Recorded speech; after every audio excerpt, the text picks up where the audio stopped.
Good morning बच्चों। पहले वाले वीडियो में हमने इनकम टैक्स का पूर्ण रूप से परिचय बताया था कि भाई इनकम टैक्स को हमें कौन कौन सी टेक्नोलॉजी प्रयोग में करते हैं और किन बातों को हमें ध्यान रखना चाहिए, कौन कौन से हेड्स होते हैं, उनकी इनकम को हम उसमें सम्मिलित करेंगे। सबके हेड्स की इनकम को अलग अलग इंडिविजुअल जांच करने के बाद उसकी जो कटौतियाँ उसको काटेंगे। काटने के बाद में ग्रॉस टोटल सभी इनकमों को जोड़ते हुए ग्रॉस टोटल इनकम कर लेंगे, उसमें से डिडक्शन कर लेंगे और डिडक्शन करने के बाद में जो टैक्सेबल इनकम बचेगी TI, इस पर जो रेट है उस पर इनकम टैक्स की रेट निकालेंगे, जो नेट सेल में आपको और विभिन्न टेक्नोलॉजी जो प्रयोग आएगी बाद में हर चैप्टर्स में, वो भी आपको संक्षेप में बताने की पूर्व के लेक्चर में आपको अच्छी तरह समझाया गया। आज हम देखेंगे रेजिडेंटल स्टेटस ऑफ इंडिविजुअल, क्योंकि इनकम टैक्स है वो करदाता की निवास की स्थिति के आधार पर लगता है, अर्थात असेसमेंट ईयर से पूर्व के वर्ष में अथवा गत वर्ष में करदाता का क्या रेजिडेंटल स्टेटस है। आपको ध्यान होना चाहिए रेजिडेंटल स्टेटस और नागरिक अलग अलग कंसेप्ट है इनकम टैक्स की दृष्टि से। तो हम यहाँ पर इंडिविजुअल, कंपनी, फर्म, व्यक्तियों के समुदाय, हिंदू अविभाजित परिवार, इनकी अलग अलग निवास स्थिति का अध्ययन करेंगे। दोस्तों,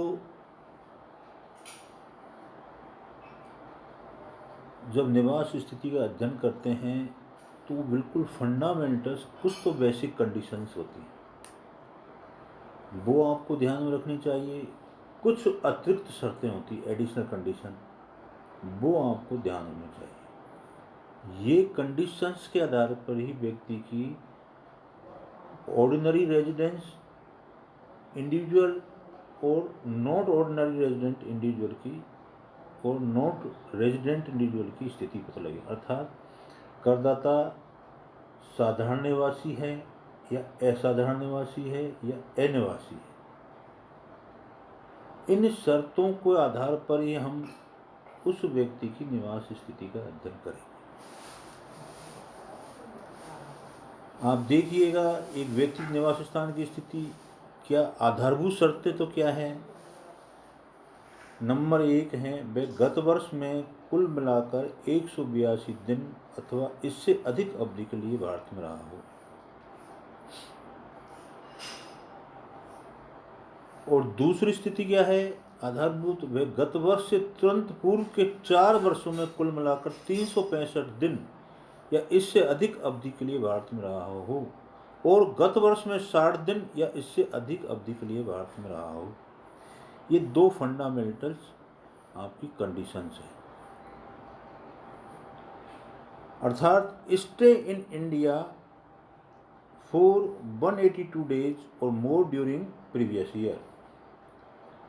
और दूसरी कौन सी है, और या कंडीशन नंबर 2 क्या है, stay in India for 60 days or more during previous year and has been in India during 4 years immediately preceding the relevant previous year for a period of 365 days or more। ये दोस्तों ये दो आधारभूत शर्तें हैं। इन दो आधारभूत शर्तों के आधार पर ही हम किसी व्यक्ति की साधारण निवास स्थिति, असाधारण निवास स्थिति और अनिवासी की अध्ययन करेंगे।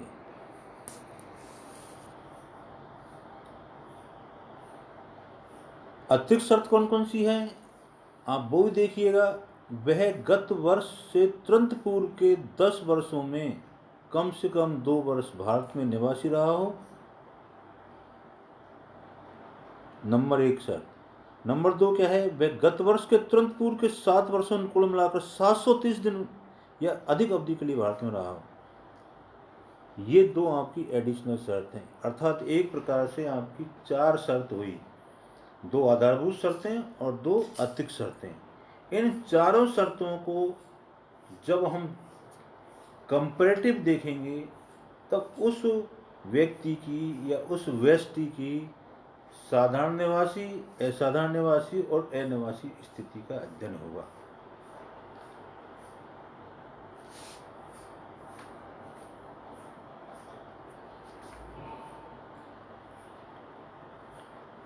अब इनमें भी दो ऐसी शर्तें हैं जो कंडीशन नंबर 2 पूरी नहीं होती। अर्थात जब आप बेस्ट, कौन कौन सी दो शर्तें हैं आप को मैं बताता हूं। यहाँ पर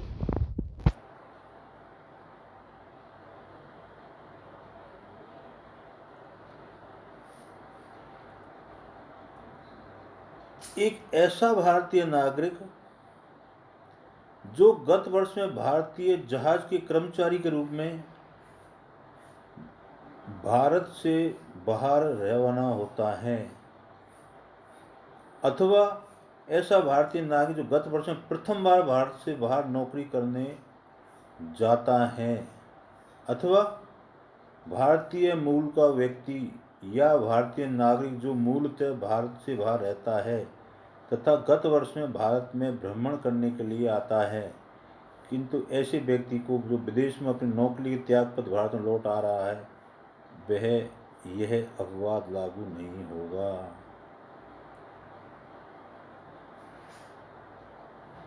समझ गए आप? नहीं समझे? आप देखिएगा, फिर समझिएगा अंग्रेजी में क्या लिखा हुआ है। स्पेशल केसेस, जो आपको मैंने एक वो डायग्राम दे रखा है चार्ट नुमा, उसमें आप देखिएगा। Special cases where condition 2 is not applicable. कौन कौन सी दो कंडीशन है? Indian citizens leaving India for the purpose of the employment outside India or as a member of crew of an Indian ship. दूसरा क्या है? Indian citizen or person of Indian origin, PIO जिसको हम कहते हैं, engage in business or employment outside India who comes on a visit to India.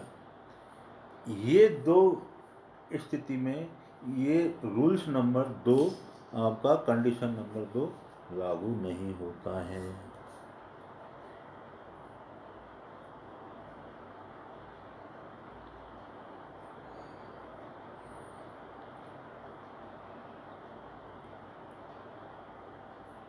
तो इस तरह आपको आधारभूत शर्तें और एडिशनल शर्तों का ध्यान रखना चाहिए। फिर आप देखिएगा साधारण निवास। अब इन 4 शर्तों के आधार पर आप दोनों अच्छी तरह समझने की कोशिश कीजिएगा कि साधारण निवासी की स्थिति में क्या होगी। दोनों आधारभूत शर्तों में से कम कोई एक शर्त पूरी करें, और अतिरिक्त शर्तों में क्या होगा? तथा साथ ही साथ दोनों अतिरिक्त शर्त पूरी करें, तो व्यक्ति की स्थिति क्या हो जाएगी? साधारण निवासी। असाधारण निवासी स्थिति में क्या स्थिति होगी? दोनों आधारभूत शर्तों में से कम कोई एक शर्त पूरी करें। और अतिरिक्त शर्तों में क्या होगी? दोनों अतिरिक्त शर्तों में से कोई एक अथवा एक भी शर्तें पूरी नहीं करें, तो व्यक्ति कहाँ हो जाएगा? असाधारण निवासी हो जाएगा। और आधारभूत शर्तों में निवासी की स्थिति में कोई दोनों आधारभूत शर्तों में से कोई भी शर्त पूरी नहीं करे तो अनिवासी हो जाएगा। इसी प्रकार अतिरिक्त शर्तों में इस स्थिति के अतिरिक्त शर्तें उपयुक्त वर्णित आधारभूत शर्तें पूरी न होने पर महत्वहीन हो जाती है, अर्थात अनिवासी हो जाएगा, कोई शर्त पूरी नहीं करे। तो दोस्तों, मैंने आपको डायग्राम और चार्ट में बताने की कोशिश की है कि resident condition number 1, resident India in at least 2 out of 10 years proceeding the relevant previous year. Number 2 condition क्या है? Stay India for at least 730 days during 7 years immediately preceding the relevant previous year, अर्थात रेजिडेंट, ऑर्डिनरी रेजिडेंट, अर्थात resident not ordinary resident. इस तरह ROR और RNOR के रूप में हम एक व्यक्ति की स्थिति का अध्ययन करते हैं।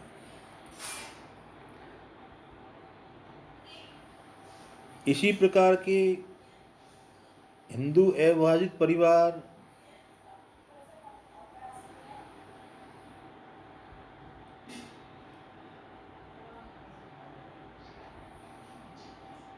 व्यक्ति, सभी के बारे में आपको अच्छी तरह ध्यान रखना चाहिए। मैंने पूर्ण रूप से क्लियर करने की कोशिश करी बेसिक कंडीशन कौन कौन सी है और एडिशनल कंडीशन कौन कौन सी है। रेजिडेंट या ऑर्डिनरी रेजिडेंट में ROR में NE1 एक शर्तें हैं और एडिशनल शर्तें दोनों हैं।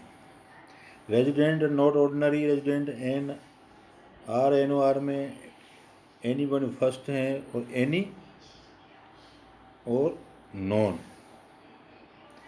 दोनों शर्तें हैं। नॉन रेजिडेंट में नॉन है और नॉट, कोई भी शर्त की जो पूरी नहीं है NRC में, और नॉट एप्लीकेबल होता है। फिर आपको इन बातों के अलावा कुछ और बातें भी आपको ध्यान देनी चाहिए। कौन कौन सी छोटी छोटी बातें हैं जब आप डिटेल में पढ़ेंगे। इसकी परिस्थिति के बारे में आपको याद रखना चाहिए। नंबर 1 मैंने पॉइंट टू रिमेंबर दे रखा है, arrival and departure date to be include in total period of stay in India, अर्थात आने का दिन और जाने का दिन का भी आपको टोटल पीरियड में सम्मिलित कर लेना चाहिए। Continuous stage in India is not necessary, कोई ज़रूरी नहीं है कि व्यक्ति कंटिन्यूसली भारत में रहा हो। A person is said to be India origin if he or either his parents or any of his grandfather both maternal or paternal was born in undivided India. ये छोटी मोटी बातें हैं जो आपको और ध्यान में रखनी चाहिए। तो प्यारे बच्चों, ये व्यक्ति की क्या स्थिति होगी निवास की दशा में, वो आपको ध्यान में रखना चाहिए। इसी तरह आपको हिंदू अविभाजित परिवार, फर्म और व्यक्ति समुदाय के बारे में भी आपको अध्ययन करना चाहिए। इसमें मुख्य रूप से 2 बातों का आपको विशेष रूप ध्यान रखना चाहिए कि कंट्रोल और मैनेजमेंट की क्या स्थिति है, अर्थात इसमें जो कर्ता होता है उस कर्ता के आधार पर हम अध्ययन करेंगे। अर्थात हिंदू आधार, वही इसी तरह 2 शर्तें इसमें ध्यान रखना चाहिए, हिंदू आधारभूत शर्तें और अतिरिक्त शर्तें। हिंदू अविभाजित परिवार के कार्यों का प्रबंध एवं नियंत्रण पूर्ण रूप से भारत में स्थित हो, नंबर 1 शर्त। नंबर 2 शर्त है हिंदू अविभाजित परिवार के कार्यों का प्रबंध एवं नियंत्रण आंशिक रूप से भारत में स्थित हो। 2 आधारभूत शर्तें। अतिरिक्त शर्त कौन कौन सी है? हिंदू अविभाजित परिवार का कर्ता गत वर्ष के तुरंत पूर्व के 10 वर्षों में से कम 2 वर्षों में भारत में निवासी रहा हो। नंबर दूसरी क्या है? हिंदू अविभाजित परिवार का कर्ता गत वर्ष से तुरंत पूर्व के 7 वर्षों में 730 दिन इससे अधिक भारत में निवासी रहा हो। अर्थात 2 आधारभूत शर्तें और 2, इन्हीं के आधार पर वो 3 स्थिति के 3 रूप इसके वो कर्ता के आधार पर हम डिसीजन लेंगे कि व्यक्ति ऑर्डिनरी रेजिडेंट है या नॉट ऑर्डिनरी रेजिडेंट है या नॉट रेजिडेंट है। मैंने आपको एक चार्ट द्वारा भी यहाँ समझाने की कोशिश की गई है, उसमें आप देखेंगे लिखा हुआ है रेजिडेंट, ऑर्डिनरी रेजिडेंट और नॉन रेजिडेंट, अर्थात कंट्रोल एंड मैनेजमेंट होली और पार्टली इन इंडिया, दोनों शर्तें पूरी करें तो व्यक्ति क्या बन जाएगा? रेजिडेंट बन जाएगा, और नॉन रेजिडेंट तो होता ही नहीं। ऐसा कंट्रोल और मैनेजमेंट होली आउटसाइड इंडिया, तो ये रेजिडेंट नहीं बनेगा, ये नॉन रेजिडेंट बन जाएगा। HCF would be ordinary resident if the karta is ordinary resident and otherwise, अर्थात इसके मुखिया के ऊपर सब कुछ डिपेंड करेगा। इस तरह प्यारे बच्चों, हमने आपको कंपनी के बारे में,